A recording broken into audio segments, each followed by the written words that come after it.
Hello my creatives and welcome to another video. So today I want to talk to you about altered books, because if you have seen my thrift haul, you know that I want to turn this one into an altered book, and I will share a little guide or starting your altered book and what to look out for and certain types of altered books.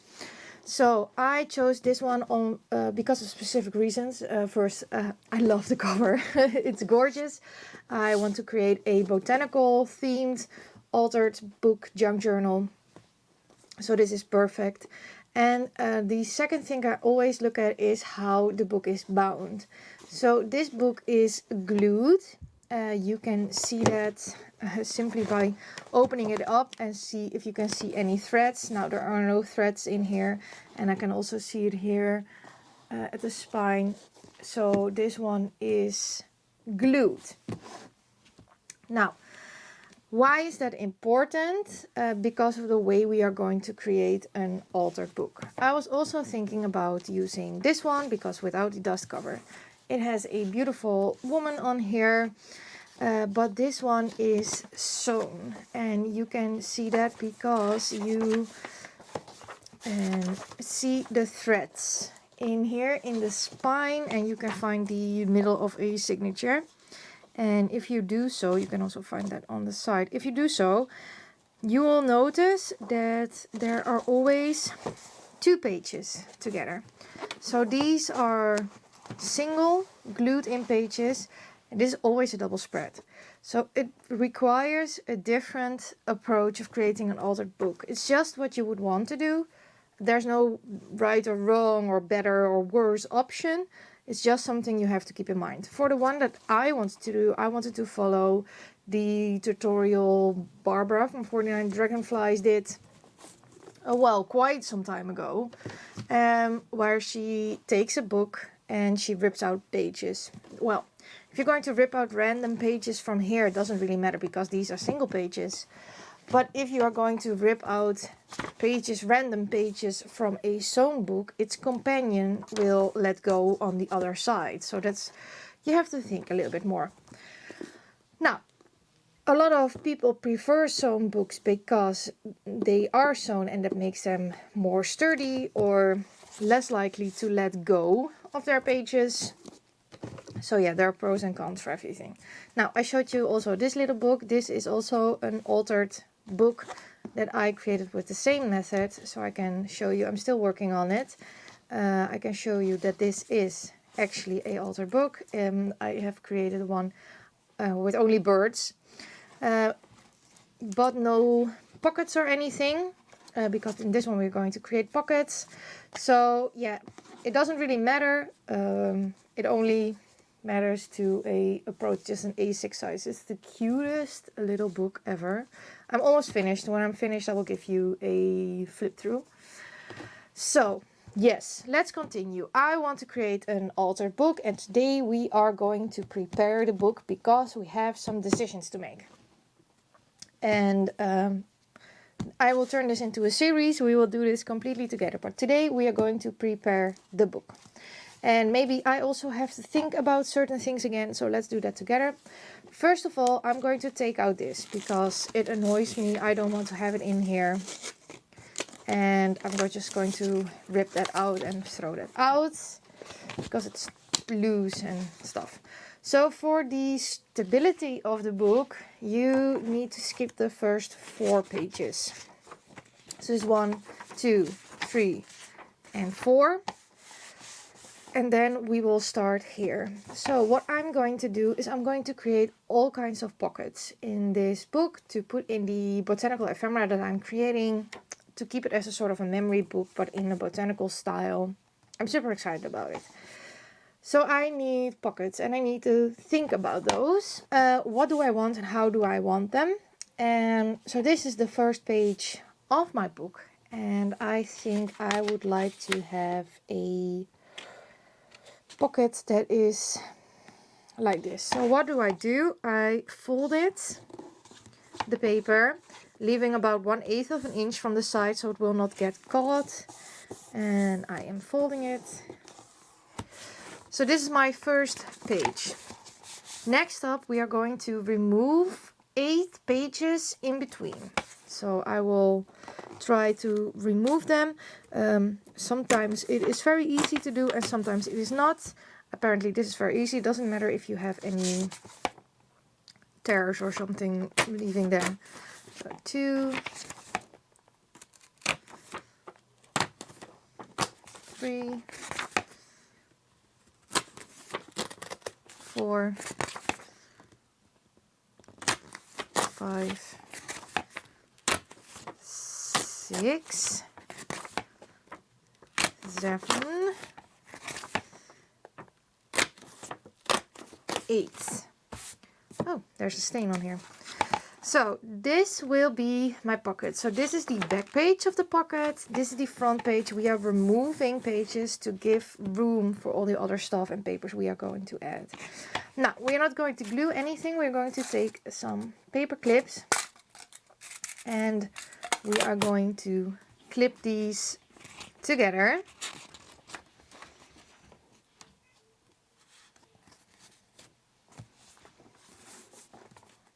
And then we go to the next. So now we have this and now I can decide what I would like to do. So this is the first page and I think I would like to have a pocket that is this way. So I'm just folding this in. I could remove it if I would like, but this way I know I have a straight edge because I'm folding it in on itself. Now taking this aside and we are going to remove 8 pages again.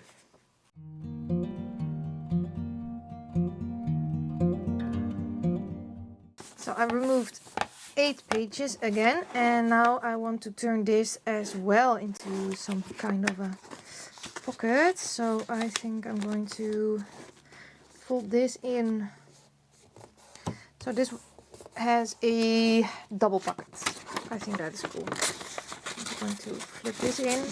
I will probably just glue these bits in for stability. So now I have 2 pockets, but of course I also have to remove 8 again from this. So let's do 8.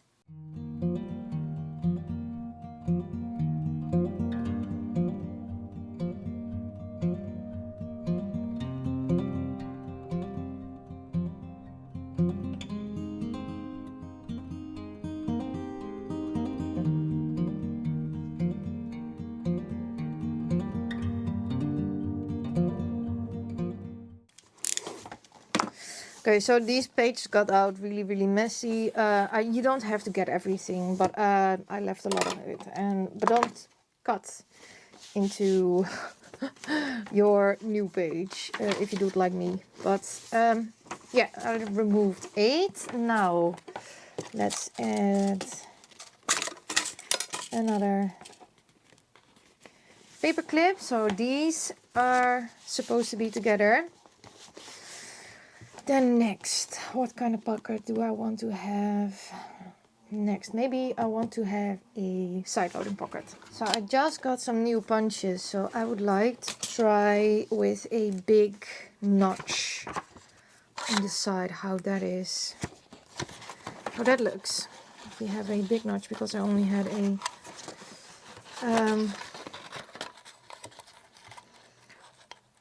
1-inch circle punch before, so I'm super looking forward to using a big one.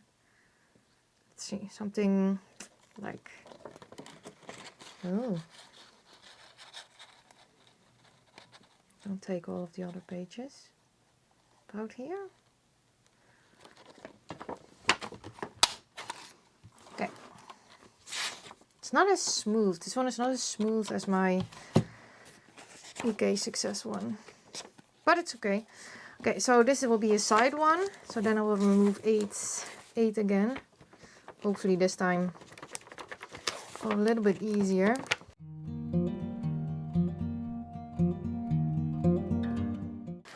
It's a pretty good glued book, apparently. 1. You need to crack the spine a little bit. Let's open and close the book a little bit. because I think this book has not really been read, to be honest.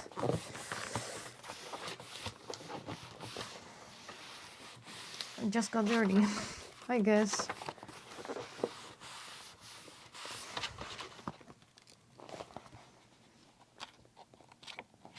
Don't forget, I pulled out one. It may be possible that you have to take out less or more pages with your book. Depends on the thickness of the book. But I learned that 8 is apparently a good number to start with. Okay, let's try it again. Where's my... Here. 1, 2.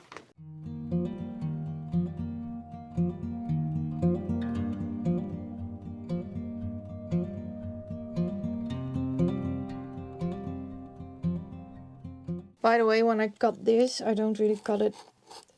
I don't really press very hard. I just go over it very lightly to make sure that I don't cut into my whole book, but maybe just the first layer, or sometimes even less than the first layer, to make sure that I don't cut out the next page on this book. So apparently, well, this is good for the tutorial, right? Apparently I bought a book that is very difficult with taking apart. So now you can see me struggle.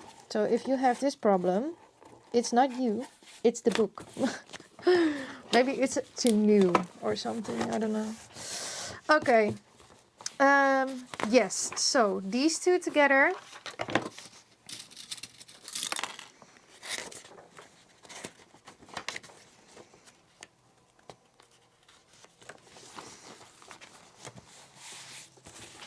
Then next, do I want to leave one and then do pocket on the other side, because now it's very predictable which sides they are.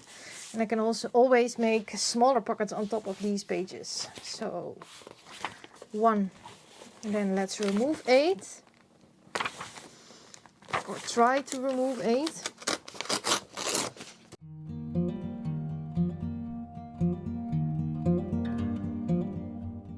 Didn't have to do this with the other books I had, so I think maybe it's about the age, because this is a pretty new book, I believe. Okay, good enough. And then I want to have another pocket. I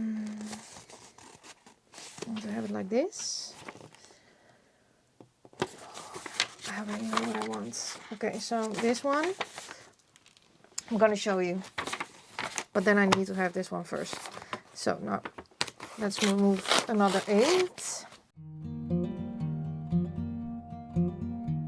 Also, don't throw these out, because we can use them again for crafting. Yeah, so now I have 2 pages because I wanted to do something else. So I will... So this is the back page, right? We left.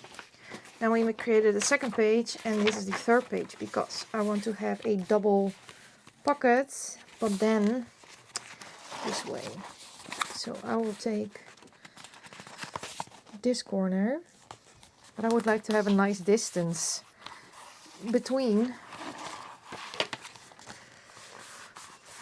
But then I need to know where this pocket is. So I think here.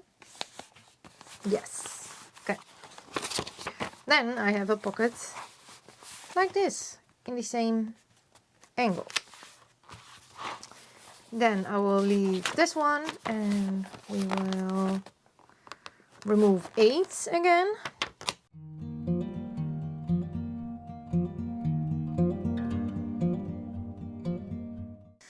Let's do a top loading pocket. So I will grab my circle punch, and then we will make a notch in the top. Yes. Okay. Grab my... Didn't paper clip these. Paper clipping them now. And then paper clipping these. So these are together. And Next pocket. I think I want to have another one of these.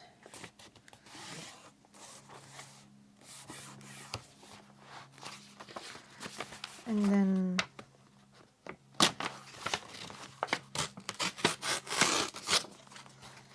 let's remove 8.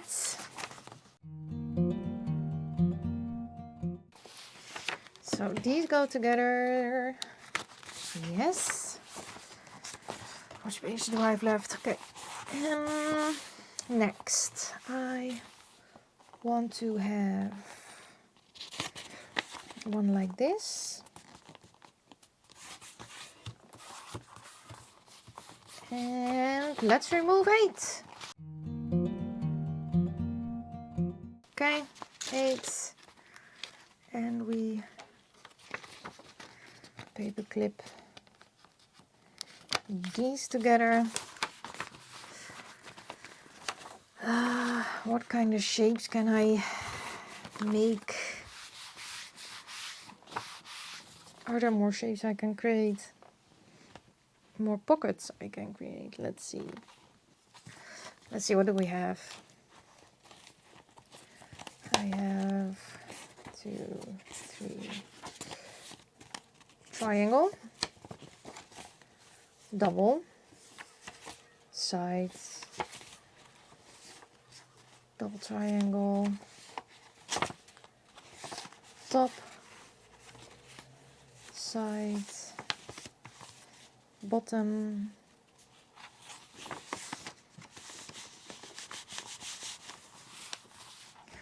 let's do a side loading pockets.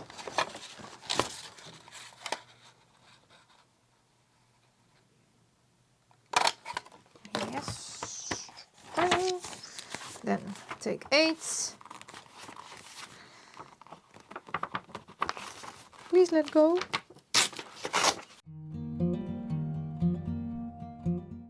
So these two together. Then I think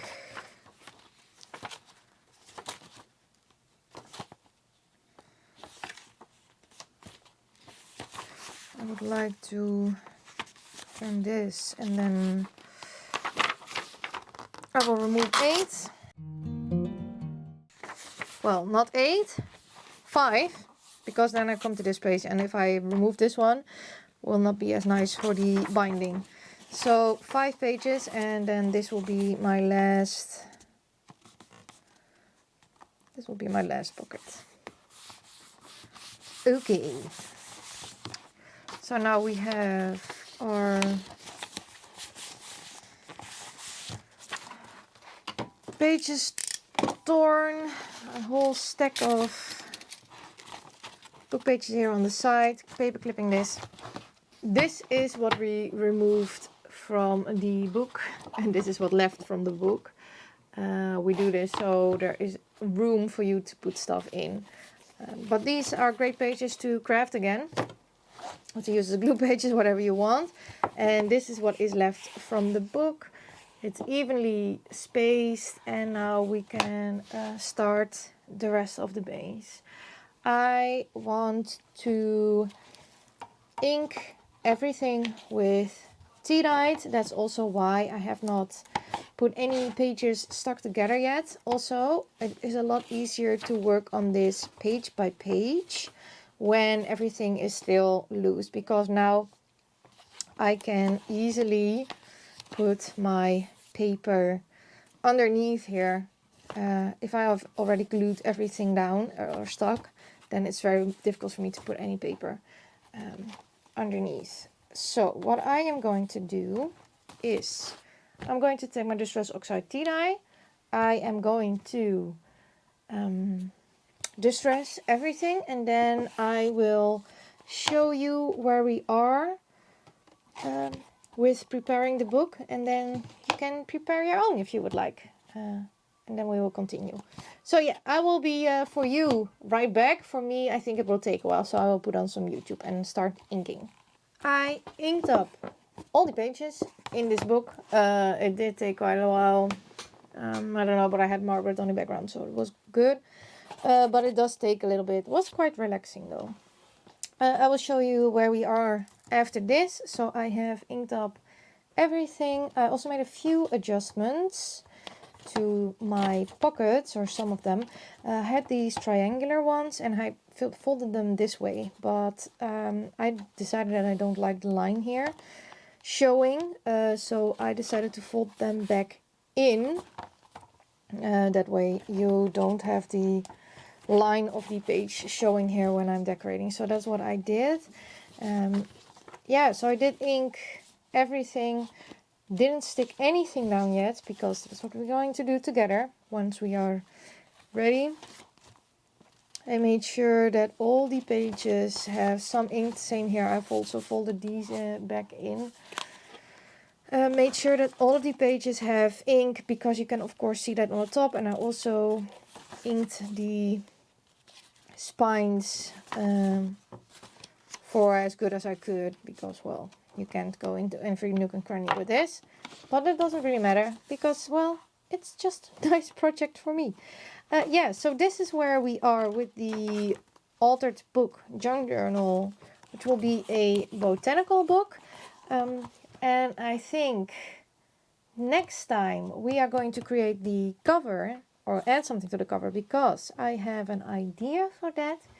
In the meantime, get your own book if you would like to join me on this journey with this altered book. Get your own book, prepare everything, and then I hope to see you all next time.